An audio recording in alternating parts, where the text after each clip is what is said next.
Hi, I'm Adam Spencer, and welcome to Day One, the podcast that spotlights Australian startups, founders, and the organisations that empower Australian entrepreneurship. We go back to the beginning to tell the story of Australia's most inspiring founders and how they built their companies. You're listening to a special interview series as part of a documentary W2D1 is producing about the history of the Australian startup ecosystem. On the episode today, we have Arthur Sinodinos, Australian Ambassador to the US.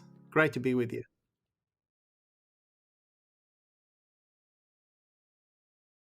The name of this series is The History of the Australian Startup Ecosystem. So what we're trying to do here is, to the best of our ability, tell the story of the Australian startup ecosystem. We've interviewed 150 people. We're going right back, Terry Hillsberg. We interviewed Terry Hillsberg and he took us right back to the 70s, talking about the investment landscape in Australia back in the 70s. What was your first exposure to the startup sector in Australia? Well, it's interesting you mentioned Terry Hillsberg because I worked with a few productivity-related issues in that period when Terry was in the public service. And that was my first exposure to the debate about productivity and innovation in Australia and where does it come from and what we should be doing. Now, in those days, I was a Treasury officer, so our attitude was always fairly sceptical, which was there's got to be a good case for market intervention. What is the market failure we're trying to deal with here?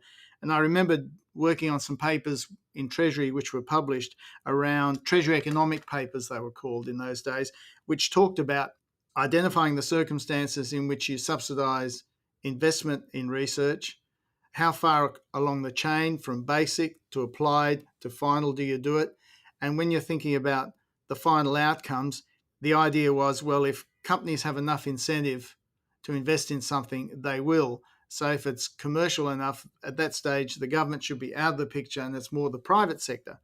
But then as time moved on and as I became more educated in the Australian economy, as I started to meet firms in the Australian economy more directly, particularly when I went up to the Hill to work in the opposition as it was in the late 80s, I started to meet more companies from business and small business in particular.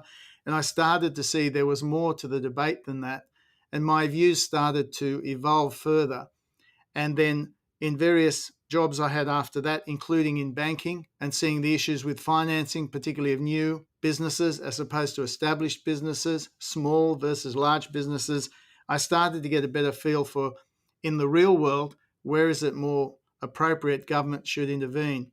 I had worked on some of these policies in the Howard government called Backing Australia's Ability, but it wasn't until the 2000s and post the tech boom in particular, we started to think more about where should we take policy. So by the time I hit the Senate in 2011, in my first speech, or maiden speech as they used to be called, I talked about the fact that we needed to do more to promote science and innovation in Australia. And I also talked there a fair bit about the crucial opportunities to commercialise, that where we were falling down, according to the data and the stats, was we punched above our weight in coming up with ideas, but the issue was getting those ideas to be realised. Commercialisation was a real issue. And that's an area where I focused as well when I was in the ministry, and particularly as Minister for Industry, Innovation and Science. That's why I'm happy that in recent years there's been more done to promote R&D tax incentives. We've done more to give government a role in promoting strategic investments in manufacturing, working off the back of our defence procurement to create more opportunities for enterprises. So for me, it's been an evolution in my thinking and also about the role of government. And my view on the role of government is that we're competing in a global context. And it's like a global version of competitive federalism, right? How do you try and get more of a slice of the pie? What are the attributes of your economy that you need to strengthen to do that? And increasingly promoting new enterprises, which overwhelmingly can be the source of job creation, is important. And I started to worry about how startups are funded and encouraged in this country vis-a-vis other countries. And while I've seen things change in recent years, for me, this is very much a work in progress. We should never be complacent about where we're going, particularly in regards to venture capital, in regards to commercialisation. Governments have done more over the years on both sides of the politics, but I think it's an evolution that's going on. So it's great that a series like this actually tries to understand the history of innovation and tries to provide a context for our future policy options. It's really interesting that you brought up commercialization and the impact, I guess, that universities have on the ecosystem. It's come up a number of times in the interviews that we've done, and someone was even talking about it on Twitter yesterday from listening to one of the episodes of this series. I'll talk about the role of government a little bit later, but I wanted to get your view on that, on commercialization and the role that universities should be playing, if they're not already playing, in the startup ecosystem in Australia. Well, I've seen an evolution in the role of universities in this sector over time. They've set up units to spin out companies based on inventions and discoveries. There's been a question about, is that as effective as the way, for example, the US does it in their system? Is there more of a mindset in American universities around innovation and commercialization? In Australia, is there still a bit of a feeling that if you're doing research in a university, that's an unalloyed good, but if you then dabble in commercialization, that's a bit crass and commercial? I don't know that it's necessarily a lingering thing across the whole system, but I think we have to take a very active approach to commercializing and developing the ideas in our universities, because, when I go around universities here and whatever, they're very impressive, but I think Australian universities have nothing to fear. I think they're really good in what they do, but I do think that there's more scope for commercialisation in the Australian context. I know that before the election, there was work being done around incentives for greater commercialisation within universities. We did change things a few years ago with National Innovation Science Agenda, the incentives within research grants and all the rest of it. Now, I'm not one who says that everything in life has to be monetized. We want research for the public good. But what I'm saying is, I think there are a lot of opportunities that go begging because we don't operationalize, commercialize them here. They have to go offshore because of the funding that's available or the scale, and the net losers from that are Australia. So I'm really keen for us to keep pursuing those incentives to make our universities as commercialisation ready as any in the world. This question, tackle this however you like, whether from a policy standpoint or improving commercialisation. What's the biggest change you think that we could make today that would have the biggest positive impact on the startup ecosystem? That's a good question. I think one thing that strikes me is the mindset within the public sector around issues of permission to fail, permission to take risks. Because we're in the public sector stewards of public money, there are a lot of compliance obligations, and that's as it should be. But what I have in mind, for example, is a country like Israel. They made it very clear early on when they set up their sort of venture funds and whatever that were administered by the chief scientist, that it was okay to fail as long as you learnt from failure. So what I'm getting at is the mindset that the public sector is projecting to the rest of the economy one of, we will help you have a greater risk appetite, and that this will be manifested both in what we are prepared to fund. It'll be manifested in how we do government procurement. It'll be manifested in how we seek to understand how different government activities, the biggest example now is defence. There's a lot of money going into the defence space, into capability. That can have huge spin-offs in other ways for the innovation ecosystem and for capability development through the rest of the economy and commercial spin-offs. So from my perspective, I think the role of the public sector as a risk taker, sort of like an entrepreneur. I know there'll be some purists who will say, hang on, governments by their nature cannot be entrepreneurs, and if they are, they'll pick the wrong horses and you'll have trouble. Yes, the old models, certainly true. But I think in today's world, if you do procurement in a strategic way, if you're prepared to back SMEs, we tried to create a digital marketplace a few years ago under the Digital Transformation Agency to try and provide a more level playing field for SMEs bidding for government business in the digital space. Things like that, more across the board, I think would be good. Earlier, you did make a small comparison between Australian universities and US universities, and this question is kind of a follow up to that. But what other comparisons can you draw between the US startup ecosystem and the Australian ecosystem? And what would you have us learn from them and integrate the best that we can take from them to improve our ecosystem? Yeah, that's a great question because that's one of my missions here, to better understand what is transferable. Now, there might be elements of culture like risk and entrepreneurship that we just talked about. To what extent are they transferable? I think they can be if you create a competitive environment and if you send the sort of signals I mentioned before about the role of government as being active in this field. I think that's important. One thing that strikes me about the US is very deep and liquid capital markets, the deepest, most liquid capital markets in the world, and therefore you get great access to funding here. And that's why this is such an attractive market for Australian companies and enterprises. You know, it's the old song, if you can make it here, you can make it anywhere. It's tough it's a competitive environment, but there are so many opportunities and there's so much. I mean, there are savings around the world. The world is awash with savings, but here in the US in particular, their appetite for risk, the venture capital that's available, many multiples of what's available clearly in an economy the size of Australia, and the risk appetite that I mentioned before create great opportunities. I think in the Australian context, whatever we can do to make our capital markets as innovation friendly as possible, we've tried to do this through government programs, early start venture capital, and various tax and other incentives. And I think that's all important. Further developing the capital market to ease access to debt and equity instruments. I think some of the work that's been done around employee share ownership in recent years has been really good. That's something that I think we should always keep under observation to see whether what we've done is having the impact we want and what further might need to be done, not to line the pockets of those who are already rich, the 1%. This is to make it easier for all those people out there who are developing things in their garages, right? And who are potentially the Canvas, the Atlassians, and the others of the future. See, my vision ultimately is to have an economy where a Canva and an Atlassian don't feel that they've got to go overseas for funding, or in Canva's cases, they've got to go around and ask people 60 times, 100 times for money before they get started. And then look how they've gone. We want as many unicorns growing in Australia.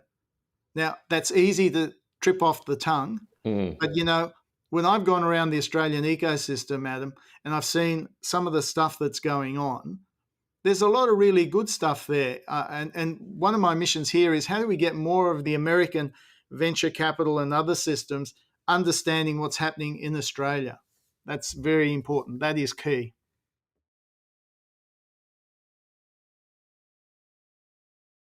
Ambassador, what do you think the role of super funds should be in relation to investing in high growth businesses? Well, you know, it's interesting because we now have about the fourth largest sort of retirement pool in the world, I think. And people look at this longingly and say it could be used for all sorts of purposes. But of course, the first obligation, the fiduciary duty of people, is to look after people's savings. But that said, what are the areas which are having some of the highest returns? It's when you get disruption and you get new industries developing. And so there's a bit of a question, I suppose, if you're a super fund about, well, how do you get some sort of exposure to that sort of growth, which can add real spice to a portfolio? And so what we've seen in recent years is a number of the super funds in Australia set up their own venture capital funds or whatever. And they're getting involved in things like private equity. And I've spoken with Australian Super here in the US about some of their activities. I think, subject to the fiduciary obligations I mentioned before, I think it's a good thing if super funds look at their exposure to emerging industries. Obviously, they have to be very careful about how they do that. And I'm certainly not in favour of governments just mandating that a certain proportion of funds should go into that automatically. I think these have got to be market-based decisions. But what that means is that governments and others have got to create the conditions which make it more likely that super funds will think it's a good investment for them to do that. A few years ago in my first speech to the Parliament, I talked about the government setting up a sovereign wealth fund in due course to actually invest in emerging industries and sectors and countries, because it's trying to get that growth premium. And I talked about that in the context of turbocharging the growth of Australia's venture capital sector. Now, things have moved on since then, but I still think that those large pools of capital provide potential for doing this. But the best way for super funds to judge that, in my view, from my current role, and this is what I'm encouraging, is come over the US and just see the breadth and depth of the market here and the opportunities that that raises to have a portfolio which can reflect that potential growth premium. We interviewed former Prime Minister Malcolm Turnbull for the series, and we spoke about Nisa. And I'd love to get your thoughts on what was trying to be achieved there and whether it was successful or not. I'd just love to get your opinion on that. Yeah, I loved Nisa. I really did. I thought that it was a genuine attempt to create a coherent, integrated package of measures to address the various pillars of the situation, whether it was about personnel, whether it was about funding, whether it was about incentives in the public versus the private sector. The fact that, there were all these lateral ideas brought in, like, should we fund Michelle Simmons at the University of New South Wales, where she is trying to do this groundbreaking work on the next generation of quantum computing. I can go through the list of measures, but I thought it was an attempt to create a new agenda for the Australian economy, and by sort of sponsoring it from the top, create a different mindset, an innovation mindset across traditional and emerging sectors. This wasn't just about, people sitting around in black skivvies talking about the future. This was very practical in terms of the measures that we took across the economy. It wasn't just restricted to just the newest tech sectors. It started with a bang. I thought there were really good measures in there. The government put some genuine resources into it. We did run into a challenge with the 2016 election. There was a debate that the word innovation scared some people, that they might lose their jobs. I mean, I haven't seen the research post the election on that 2016 election on that, but it's like all these things. I think certainly my time as Innovation Minister after the election, when I took the reins up from Greg Hunt, I was very keen to keep talking about innovation, because I think it's like all these things. You've got to talk about something and you've got to keep repeating the message. And as Neville Wran used to say, when you get sick and tired of saying it, maybe it'll start to get through to people. I think that we, and I still do, we should keep talking about what innovation is. I mean, I think the biggest challenge always is the fear that people have, where are the jobs going to come from? It's great for you to talk about automation and tech change and this and that, and it all sounds whiz bang, and some people look like they'll do really well out of it, but what does it mean for me? And I think the challenge always is to explain that innovation is the way new jobs always come through. This is how we create new jobs, new dynamism in the economy. This is what's helping places like the Hunter Valley, through strategies of smart specialization, to create a new future for themselves, right? So I think that positivity, that dynamism is what we need to keep harnessing and promoting. So I remain an unabashed supporter. We don't officially have a Nisa agenda now. It's moved on to a whole series of other initiatives. But if you look at those new initiatives, they actually build on what that agenda was about. A whole bunch of questions just come into my head, because you mentioned Hunter Valley. I'm from the Hunter Valley. Yep, so am I. Oh, really? I'd be interested to hear more. What was that you were just saying about those initiatives? Well, look, what happened is the Hunter Valley went through a process of mourning when the steelworks closed in the mid-90s. And I remember I was working in John Howard's office then, and we had to come up with adjustment packages to help the region cope. And that was a fraught time. And the unions were anxious. We ended up working with a number of the unions there on what should be done, as well as management and others. And once the region got through grieving what had happened and made up their mind that they had to move on, then we were in a position with state government and others to help provide them with ways to diversify and redevelop the Hunter Valley economy and the Newcastle economy. And what we saw in that period is new industries start to develop, including off the back of the university there, which is my alma mater, the University of Newcastle, which had a great track record in science, engineering, and innovation. And that also helped to provide new avenues for jobs. I mean, the Hunter in some ways was fortunate that it has very good infrastructure. It has a good skilled labour force. It had a lot of the attributes of being able to adjust. But once they got over the steel industry, they started to see a new future for themselves, just as now they're contemplating what is the future in a clean energy world as coal and fossil fuels are phased out. But I think that same mindset from that period will help them cope with all of that. But that's the period when they came up with the smart specialisation strategy based in part on what they had seen work within the EU context. Right. And so I remember going back to the Hunter at various times over the last few years and helping to promote that strategy and working with them on what the future looks like. And I'm really gratified at what they've done. They're a great example of, what might be perceived as a traditional Rust Belt community picking itself up by its bootlaces and getting on with it. Speaking about the future, do you feel as though we are on the right track? If we keep going in the direction we're going, and what does that mean for Australia's economy? I've seen a change in mindset in the political sphere. If I look at some of the programs governments now have around modern manufacturing strategies, around capitalising on our defence investment, I think we used to be afraid about picking winners. Now we realise we've got to pick attributes. What are the attributes we want in our economy to help promote that greater industry development, efficiency, innovation, and all the rest of it? So I'm by nature have to be an optimist, right? But I think there are reasons for optimism. But the other thing I want to do in this role here in the US is keep promoting the links between the two economies. I want more links between American universities and Australian universities. I want more links between the innovation ecosystems. I think that is happening, but I want to promote those links more and more. And I want to make sure American capital is being fully exposed to the menu of opportunities available in the Australian innovation scene. Thank you so much for your time today, Ambassador. This is a question I ask everybody at the end of each interview. If you don't have an answer, that's fine. But what we're trying to do here is create a documentary that will tell the history of the Australian startup ecosystem to the best of our ability. We want founders, investors, policymakers, academics, everybody from every corner of the ecosystem to listen to this story. Mm-hmm. Any one of those categories or everyone, what is a final message that you would like to share with them? I think I want to reiterate something I said before. We shouldn't be afraid of focusing on innovation as a mindset across the whole economy.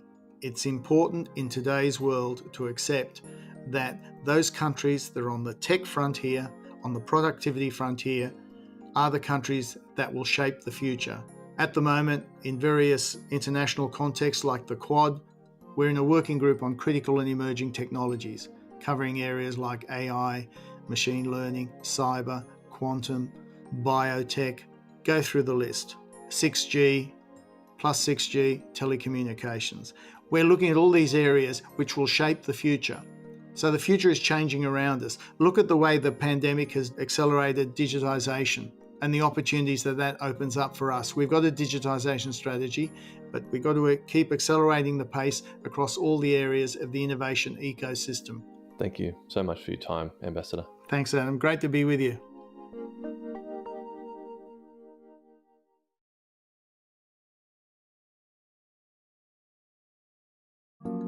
I hope you enjoyed that interview. More interviews are on the way. Follow the podcast wherever you're listening right now. Stay tuned for more interviews with many, many more amazing people from the Australian startup ecosystem. Thanks for listening and see you next time.